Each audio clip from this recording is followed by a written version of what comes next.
চিত্র ভাস্কর্য ও হস্তশিল্প প্রদর্শন ২৭তম বনগাঁ চারুকলা উৎসব ২০২৫।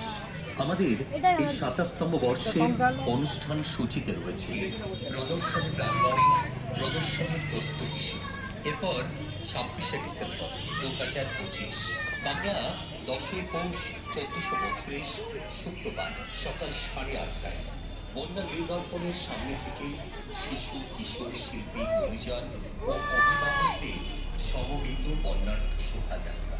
বিকেল ৩টেই চিত্র ভাস্কর্য ও হস্তশিল্প প্রদর্শনীর আনুষ্ঠানিক উদ্বোধন করবেন রাষ্ট্রপতি পুরস্কারে সম্মানিত প্রখ্যাত কারুশিল্পী সঞ্জয় বিশ্বাস।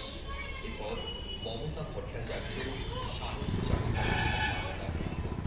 সম্মাননা প্রাপক শিল্পী শিল্পী মাধবনাথ সাধু চারুকলা সম্মাননা ২০২৫টা সম্মাননা প্রাপক শিল্পী তথা শিল্প নির্দেশক